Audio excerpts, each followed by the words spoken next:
কেন প্লাস্টিক বোতলের পানি নিয়মিত পান করা নিয়ে সতর্ক থাকা উচিত?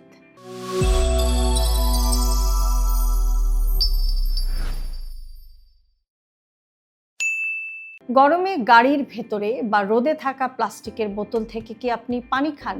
অনেকে প্রতিদিন একই প্লাস্টিক বোতল বারবার ব্যবহার করেন, কিন্তু আপনি জানেন কি ভুলভাবে ব্যবহার করা প্লাস্টিকের পানির বোতল আপনার স্বাস্থ্যের জন্য ঝুঁকির কারণ হতে পারে। প্লাস্টিক বোতল কি সবসময় ক্ষতিকর? না। প্রথমেই একটি বিষয় পরিষ্কার করা দরকার, সব প্লাস্টিক বোতল ক্ষতিকর নয়। নিরাপদ মানের বোতলে সংরক্ষিত পানি সাধারণত পান করা যায়। সমস্যা হয় যখন বোতল দীর্ঘ সময় রোদে থাকে, অতিরিক্ত গরমে থাকে, একবার ব্যবহারযোগ্য বোতল বারবার ব্যবহার করা হয়, বোতল ঠিকমতো পরিষ্কার করা না হয়। গরমে রাসায়নিক পদার্থ বের হওয়ার ঝুঁকি থাকে। উচ্চ তাপমাত্রায় কিছু প্লাস্টিক থেকে অতি ক্ষুদ্র পরিমাণ রাসায়নিক পদার্থ পানিতে চলে আসতে পারে। বিশেষ করে গাড়ির ভেতরে সরাসরি রোদে থাকলে, দীর্ঘ সময় গরম পরিবেশে থাকলে, এ সমস্ত অবস্থায় বোতল রেখে দিলে এই ঝুঁকি কিন্তু বেড়ে যেতে পারে। জীবাণু জমতে পারে। একই বোতল নিয়মিত ধোয়া ছাড়া ব্যবহার করলে ব্যাকটেরিয়া, ছত্রাক এগুলো জমে যেতে পারে, বিশেষ করে বোতলের মুখ এবং ঢাকনার অংশে।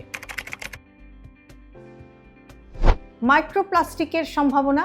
বর্তমানে গবেষণায় দেখা যাচ্ছে যে খাবার এবং পানীয়ের মাধ্যমে মানুষ অতি ক্ষুদ্র মাইক্রোপ্লাস্টিকের সংস্পর্শে কিন্তু আসতে পারে, তবে এর দীর্ঘমেয়াদী স্বাস্থ্য প্রভাব নিয়ে এখনো কিন্তু গবেষণা চলছে। একবার ব্যবহারযোগ্য বোতল বারবার ব্যবহার করা। অনেক সময় পানির বোতল শুধুমাত্র একবার ব্যবহারের জন্যই তৈরি হয়, সেক্ষেত্রে বারবার ব্যবহার করলে বোতলে আঁচড় পড়ে এবং জীবাণু জমার সুযোগটাও কিন্তু বাড়ে। প্লাস্টিক দ্রুত নষ্ট হয়ে যেতে পারে। তাহলে আপনি কি করবেন? বিপিএ ফ্রি এবং মানসম্মত পানির বোতল ব্যবহার করুন এবং পানির বোতল নিয়মিত পরিষ্কার করুন। রোদে বা গাড়ির ভেতরে প্লাস্টিকের পানির বোতল আপনি ফেলে রাখবেন না।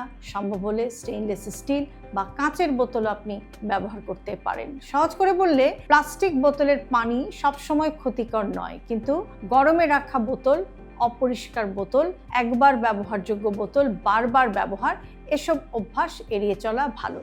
সঠিক বোতল, সঠিক ব্যবহার এবং নিয়মিত পরিষ্কার রাখাই সবচেয়ে গুরুত্বপূর্ণ।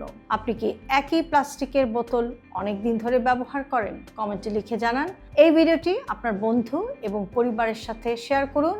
আর এই ধরনের স্বাস্থ্য সচেতনতামূলক ছোট ছোট টিপস পেতে আমাদের সাথেই থাকুন।